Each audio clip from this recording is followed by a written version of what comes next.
Right. I saw the piece before we started. I am really shocked. The primary responsibility of President Bola Ahmed Tinubu is to Nigeria and not to ECOWAS. He answers to us.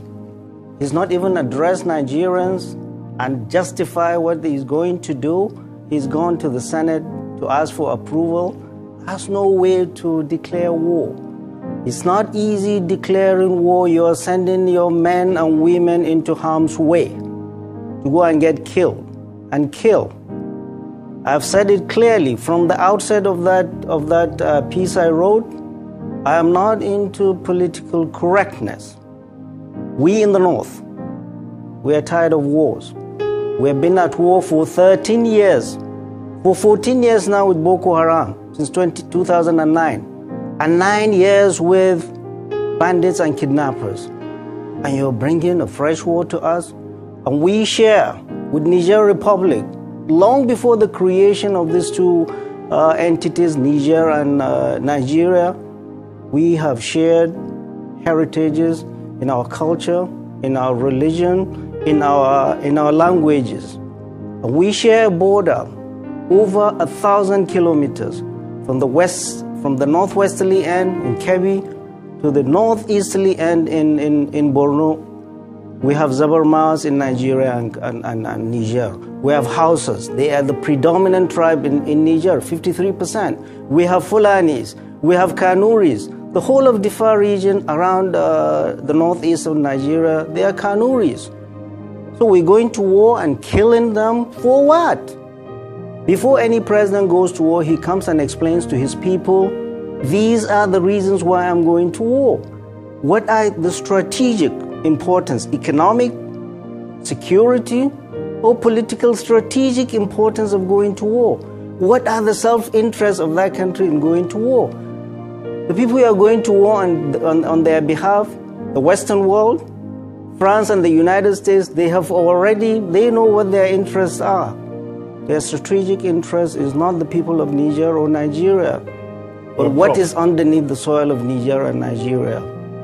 Prof, well, is this really about ethnic identity? Go ahead. Is this about ethnic identity? The president approached the Senate as stated in Section 5 of the Constitution, because the president of Nigeria cannot go to war without the approval of the National Assembly at a joint session. Or he may not he may just seek the consent of the National Defense Council and send troops on limited combat duty. But he was talking specifically about resolutions of ECOWAS. He's chairman of ECOWAS, and Nigeria is a signatory to the Constitutive Act of ECOWAS on coups and military interventions in the region. Right. So he's sounding like he's answerable more to ECOWAS than to Nigerians. We in Nigeria, 78% of the landmass of Nigeria, 7 states and 19 states in this country are saying no to an unprovoked war with Niger. It's not ECOWAS. His primary responsibility is to Nigerians, not to ECOWAS. He's not convinced us why he should send boots to the ground in Niger Republic. And for goodness sake, where are you going to get the troops from? The Nigerian military is stretched all across, deployed all across the 36 states of this country. Where is he going to get the troops from? Is he going to pull troops from the northwest, or the northeast, or the southeast? The only place there is some leeway is the southwest. And that will be a small number of troops. And he should be very, very careful. That is what I wrote there. He's going to do the bidding of the Western world. The fight in Niger is not our fight. It is going to be a proxy war between Russia and NATO. And this is what concerns me the most.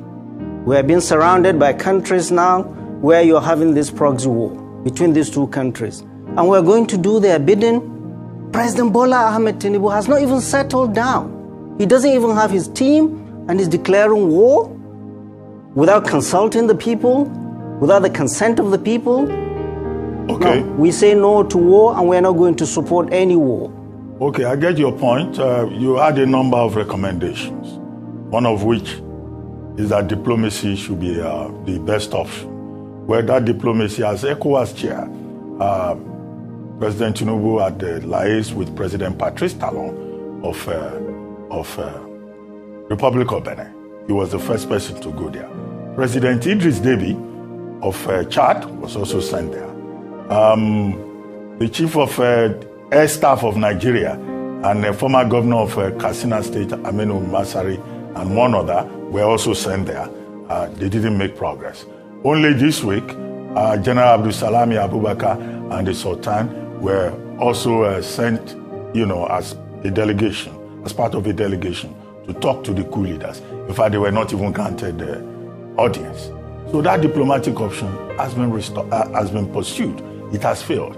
Are you suggesting that if the other ECOWAS chiefs, ECOWAS presidents, now that their army chiefs have met, if they decide to go ahead, Nigeria should just pull out? How would that make us look?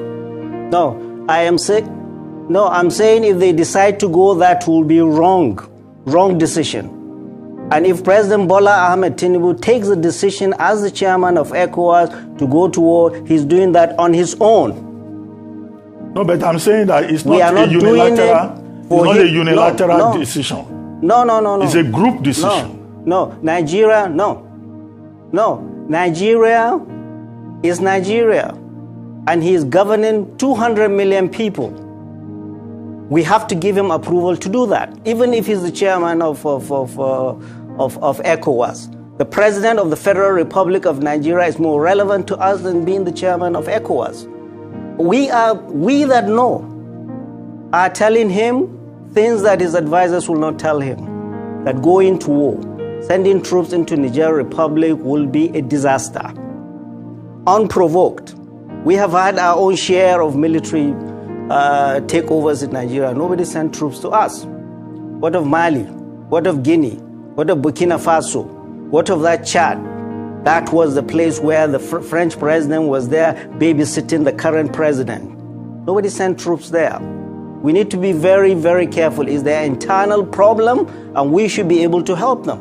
And the reason why we are saying negotiations do not help, at the very beginning, you are putting on the table the threat of violence, the threat of force, and you're asking the other party to listen to you. You have brought your last trump card at the very beginning. There's no way to do it. And it's showing the inexperience of President Bola Ahmed Tinubu on the international scene. He's not been properly advised. He does not have his team to advise him properly.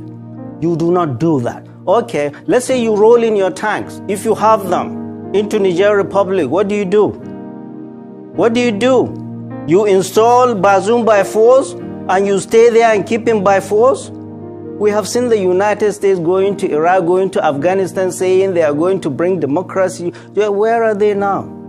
We need to be very, very, very careful. Military option is not the option.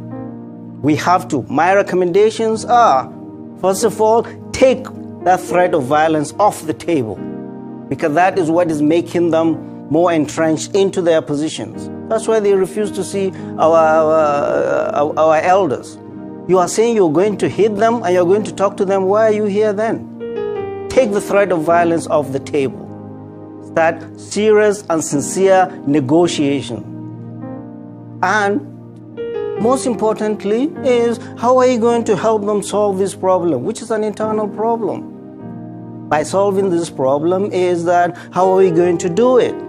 What is going to happen to Bazoum? The safety of Bazoum and his family must be paramount. What is going to happen after that? What do Nigerians want?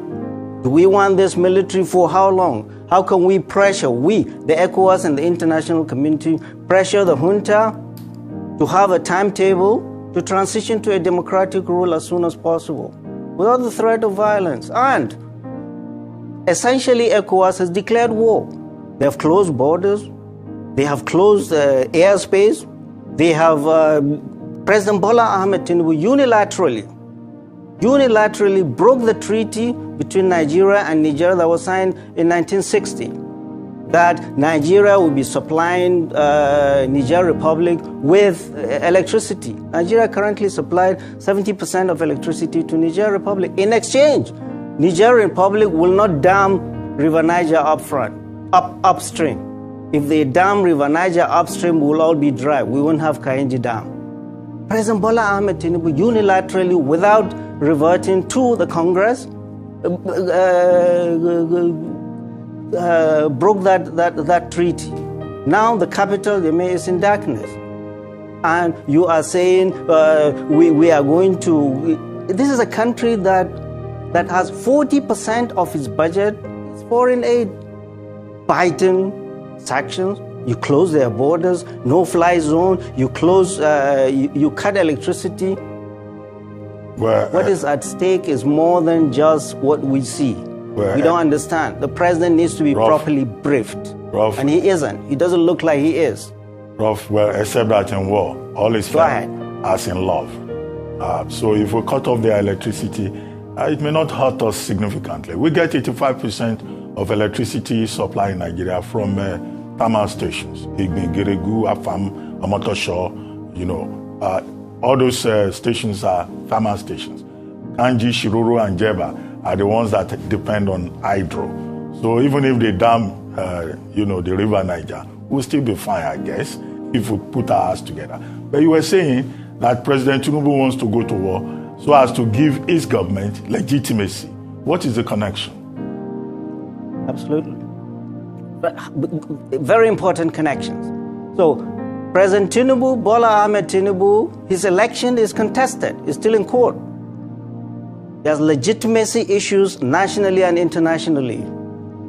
And for him now, he's the ECOWAS chairman. Of course, it gives him that chair, but still, the elephant in the room is the election is still contested in court. Well, if he does that, now the Western world are calling him. The other day, they say the Vice President of the United States, Kamala Harris, called him to find out. Nigerians should ask, did Kamala Harris ever call when people are slaughtered anywhere in the north? Anywhere in the north? They care for us. Or Macron calls us, calls the president. They don't care for us. They don't care for Nigerians. They care for what is on the ground. And we need to be very, very careful. President Bola Ahmed Tinubu should be very careful and not drag Nigeria into this proxy war between NATO and the Soviet and Russia in Niger. And Wagner are coming to Niger, just like they are in Libya, in Sudan, in Mozambique, in Guinea, in Mali. And the moment they get into Niger, they are after resources. And the most important resource is uranium. Niger has the 7th largest deposit of uranium that France has been exploiting since independence.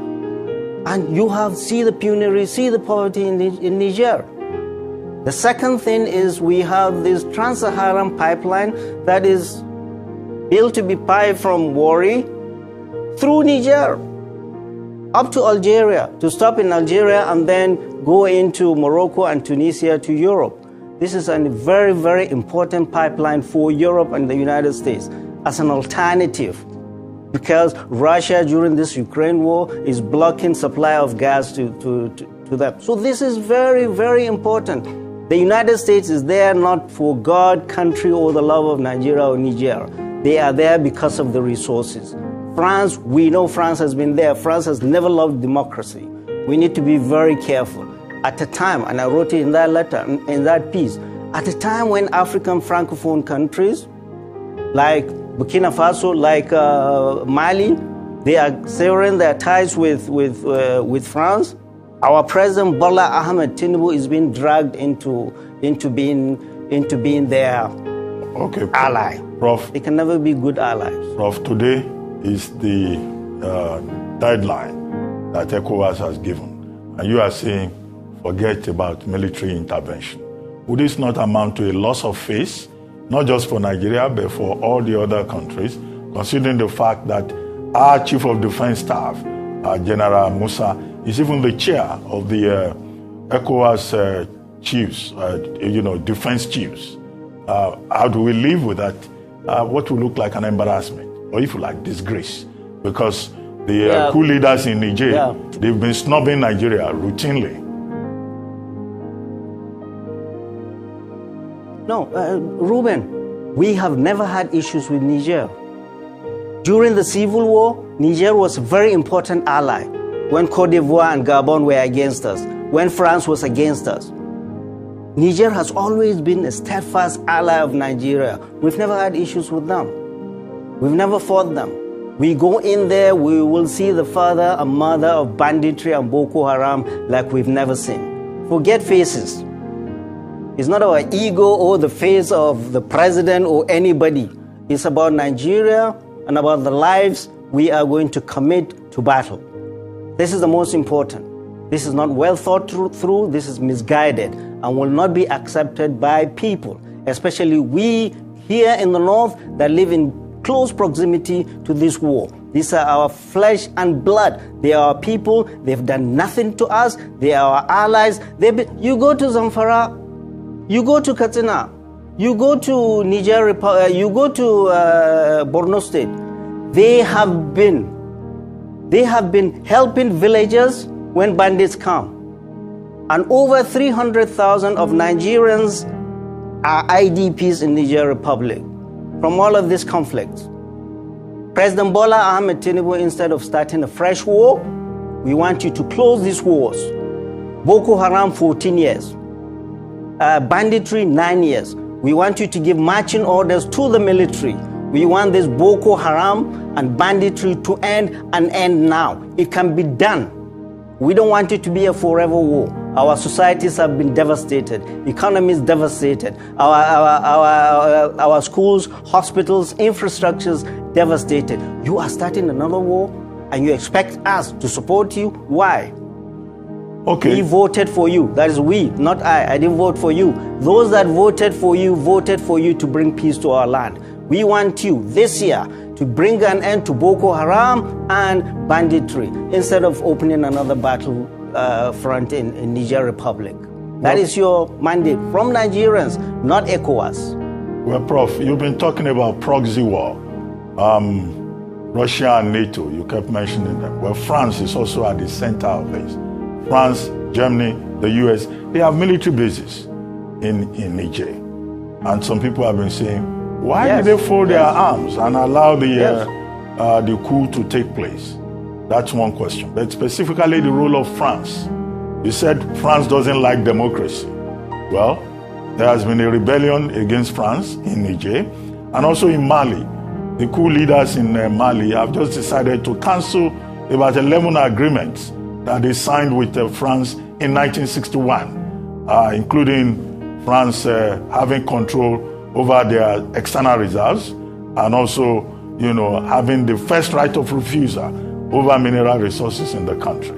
Is this the beginning of the end for France in West Africa, or it may not go that far? We hope and pray it is. All these colonial powers should leave these colonies alone. Should get out of their colonies. They've been exploiting their resources. Look at all the Francophone countries. Very rich in natural resources. Nothing to show. What are they doing there? What have they benefited from their being there? And France is now coming to tell us, oh, it loves democracy. And the United States, that it has no business being around here, has bases with over 1,000. We have about 1,100 soldiers there with drone base. They are watching over all the Sahel. They are saying they are after terrorists and Islamists. And France has troops there. They moved their troops that were kicked out of Mali into Niger. We are in solidarity with our brothers and sisters in Niger Republic, that no war should come to them. We will be the ones who are going to suffer in northern Nigeria, and we are not going to give any support to President Bola Ahmed Tinubu to commit our forces to this unguided and unjustified war. I cannot be any more clearer than this. Okay. Let me go back to the Constitution. What if President Tinubu, backed by Nigeria's National Defense Council, decides to go ahead? What will be the implications? Because the Constitution's sub 5, section 5, says, notwithstanding the provisions of section 4 of this section, the President, in consultation with the National Defense Council, may deploy members of the armed forces of the Federation on a limited combat duty outside Nigeria if he is satisfied that the national security is under imminent threat or danger, provided that within 7 days he will now seek the consent of the Senate. So what if he goes ahead in a limited sense? Right. What will be the implications? Good. One thing. Nigeria's national security is not threatened. It's not under threat. Neither the president nor his military chiefs have come and convinced Nigerians that our national security is under threat. It isn't. We see no reason. We see no evidence to show that. And National Defense Council. Who are the constituents of that National Defense Council? Who? He does not even have his cabinet. What council is he talking about? The only council he has are himself and his advisors and the service chiefs. The service chiefs they are subordinate to political powers. And the president cannot make decisions alone like he's been making, even during the economy. You see all of this, the economy, he's doing all of this, the economic policies without assembling his own team. So he cannot do that, and he will not do that, and we will not allow him to do that. We will protest, we will not let him do that. We will mobilize people, all Nigerians of good faith, against this war. There's no reason to go to this war.